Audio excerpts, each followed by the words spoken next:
एक और कहानी भाई बहन के अटूट प्रेम की, हुमायूं और कर्णावती। रक्षाबंधन की एक और ऐतिहासिक और बेहद प्रेरणादायक कहानी है जो भाई बहन के रिश्ते की पवित्रता और निस्वार्थ प्रेम को दर्शाती है। यह कहानी मुगल सम्राट हुमायूं और मेवाड़ की रानी कर्णावती के बीच की है।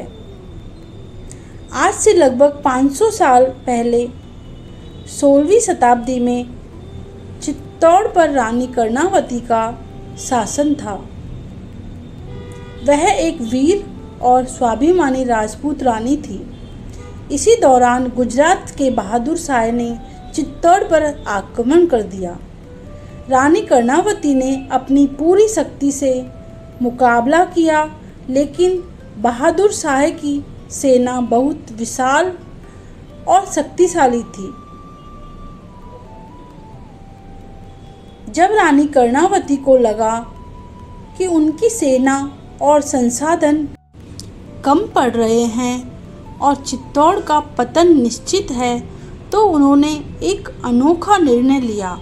उन्होंने अपनी और अपने राज्य की रक्षा के लिए उस समय के सबसे शक्तिशाली शासक मुगल सम्राट हुमायूं को राखी भेजी। यह उस समय की एक अद्भुत घटना थी, क्योंकि हुमायूं एक मुस्लिम शासक थे और कर्णावती एक हिंदू रानी।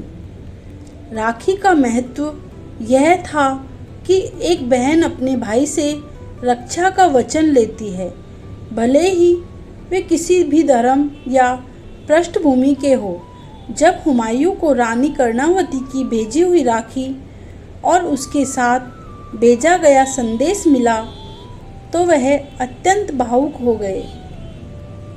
उन्होंने बिना किसी देरी के अपनी बहन की रक्षा का वचन निभाया और तुरंत अपनी सेना के साथ चित्तौड़ की ओर कूच कर दिया। दुर्भाग्यवश जब तक हुमायूं चित्तौड़ पहुँचे, तब तक बहुत देर हो चुकी थी।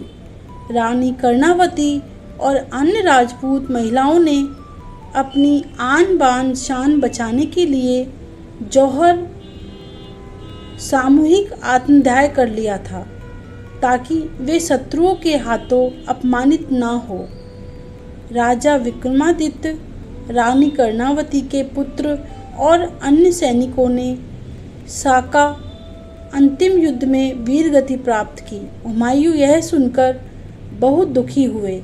हालांकि वह रानी कर्णावती को बचा नहीं पाए, लेकिन उन्होंने अपना फर्ज निभाया।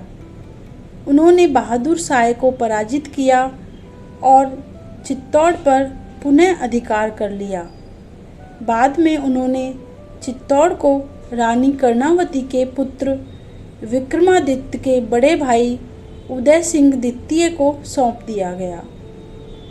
यह कहानी हमें सिखाती है कि भाई बहन का रिश्ता खून या धर्म की सीमाओं से परे है। यह विश्वास, सम्मान और एक दूसरे के प्रति निस्वार्थ प्रेम का प्रतीक है। राखी का धागा केवल एक धागा नहीं, बल्कि एक अटूट बंधन और रक्षा का वचन है, जो किसी भी विपरीत परिस्थिति में निभाने के लिए बाध्य करता है। अगर आपको यह कहानी पसंद आई हो तो प्लीज़ लाइक, शेयर और सब्सक्राइब अवश्य करें। ओम नमः शिवाय। हर हर महादेव।